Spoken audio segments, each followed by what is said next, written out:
यकीन जानिए मेरा दिल दुख रहा है बतौर पाकिस्तानी।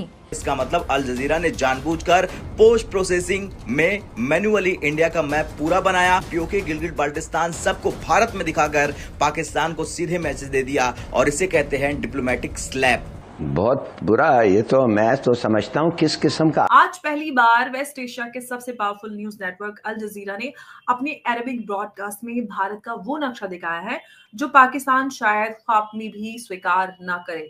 पूरा कश्मीर, ऑक्यूपाइड जो कश्मीर है पाकिस्तान के अंदर, उस समेत वो भारत का हिस्सा दिखाया। किसी भी वक्त आज रात अफगानिस्तान पाकिस्तान पे हमला कर सकता है बॉर्डर पोस्ट पे, और वजह वही बताई जाएगी जो मैंने आपको बताया है कि पाकिस्तान ने उनके 3 सूबों पे हमला किया। नैरेटिव शिफ्ट है, इंटरनेशनल मीडिया की टोन पूरी तरह से बदल रही है और सबसे बड़ा सवाल ये है कि दुनिया ने अब आखिरकार भारत की जो संवैधानिक हकीकत है उसको मानना शुरू कर दिया है। कतर पाकिस्तान को ये दिखा रहा कि अगर तुम तालिबान को कमजोर करोगे तो हम तुम्हारे नैरेटिव अरब दुनिया में नहीं चलने देंगे। लेकिन ये 22वां दिन था कि इमरान खान दुनिया से इनकम्युनिकाडो हैं, उनसे किसी की मुलाकात नहीं करवाई जा रही, ना उनकी फैमिली की, ना उनके वकला की, ना उनकी पार्टी के लोगों की। अल जजीरा की मीडिया टीम इस्लामाबाद पहुंच चुकी है और वो अडयाला जाना चाहते हैं, इमरान खान से मिलना चाहते हैं, इमरान खान का इंटरव्यू करना चाहते हैं। और अगर इंटरव्यू करने की सूरत हाल कंधार में इंडिया अपना कॉन्सुलेट दोबारा खोलने के लिए तैयारी कर चुका है।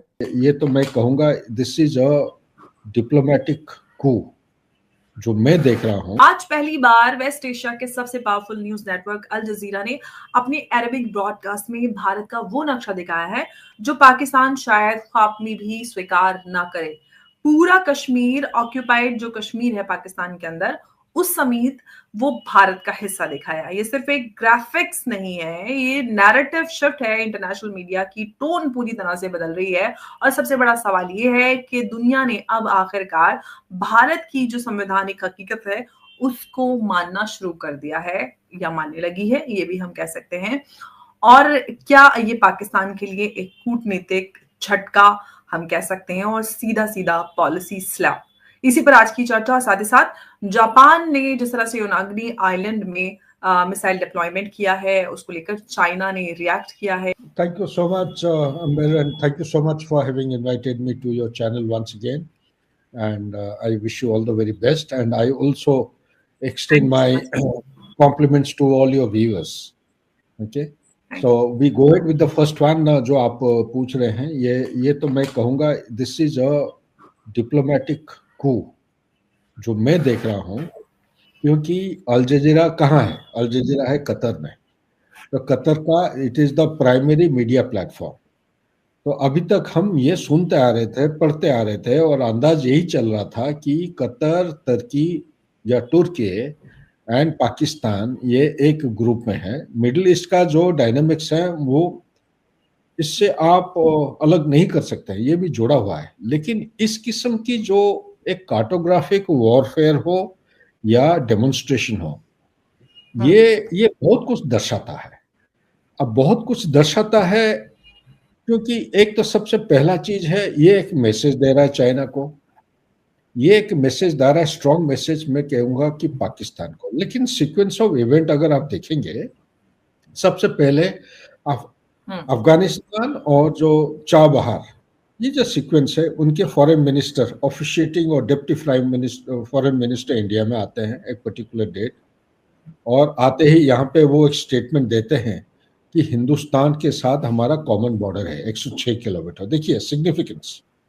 ओके, उसके बाद वो चले जाते हैं, फिर बगराम एयरफील्ड के बारे में चर्चा चलती है, इंडिया को वेलकम करते हैं, इन्वाइट करते हैं, और ये पहले से चलते आ रहा था क्योंकि I was dealing with the subject earlier. I have been joining the dots. मैं तो अभी रिटायर्ड हूँ, मेरे पास कोई ठोस सबूत नहीं है, बट इंडिया का जो नॉन काइनेटिक जो हेल्प है वो हम एक्सटेंड करते आ रहे थे।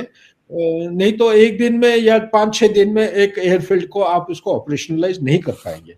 नंबर 3, तीसरा पॉइंट मैं यहीं पर हाईलाइट करना चाहता हूँ, ये सीक्वेंस में अगर देखेंगे, चाबहार का जो लिमिटेशन या जो रेस्ट्रिक्शन पहले था, ये उन्होंने लिफ्ट कर दिया। कौन? यूएसए ने, जो सैंक्शन किया था चाबहार पोर्ट के ऊपर, बोला कि 6 महीने के लिए इसका जो एम्बार्गो है उसको लिफ्ट किया जाता है। सो इनको अगर आप डॉट्स को ज्वाइन करेंगे एक एक एक अनोखा किस्म का एक पिक्चर निकल के आ रहा है। और साथ ही ये जो तालिबान, अफगानिस्तान के तालिबान जो इनके ऊपर अटैक कर रहे हैं, पाकिस्तान जो दुरान लाइन के ऊपर, पाकिस्तान के अंदर जो जो चीजें हो रहे हैं, और पाकिस्तान का चंद एक चीजें, ये मुनीर का जो कॉन्स्टिट्यूशन अमेंडमेंट वगैरह वगैरह हो रहा है पाकिस्तान के अंदर, सिविलियन सुप्रीमेसी जहां पे होना चाहिए, अभी वो सेकेंड क्लास ग्रुपिंग या आर्किटेक्चर बन गया है अभी पाकिस्तान में, क्योंकि फील्ड मार्शल साहब को ऐसा एक आउट ऑफ ऑर्डिनरी स्टेटस दे दिए हैं, जो कि ना केवल आर्मी बल्कि एयरफोर्स और नेवी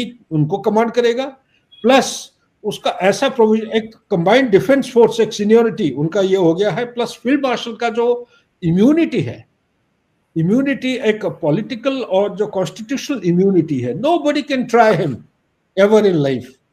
तो ये जो प्रोटेक्शन एक मिल गया है, उससे क्या होता है कि उनको he is become absolutely, I would say, kind of insulated individual, nothing that means in fact so much so मैं कहूँगा डेमोक्रेटिक कॉन्स्टिट्यूशन के कोई भी चीजें जहां पे वो गलत करते हैं कोई उनको चैलेंज नहीं कर सकता। सो इसी के साथ मैं ये कहूंगा कि ये जो मैप अभी आया है कतर में, ये मैप के साथ जुड़ा हुआ है चंद एक चीजें। नंबर एक, इजराइल और हमास के बीच में जो चीज हो रहा है।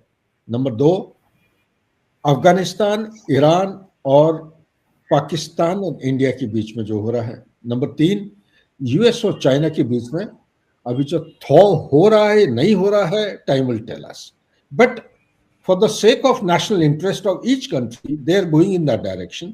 और साथ ही जुड़ा हुआ है अभी ताइवान, जापान और चाइना के बीच में। लेकिन इंपॉर्टेंट चीज है, ये मैप अगर किया है अल जजीरा दिखाया है, because Al Jazeera is known for being anti India. अभी तक कोई ऐसा बयान नहीं दिया है, कोई स्टेटमेंट नहीं हुआ है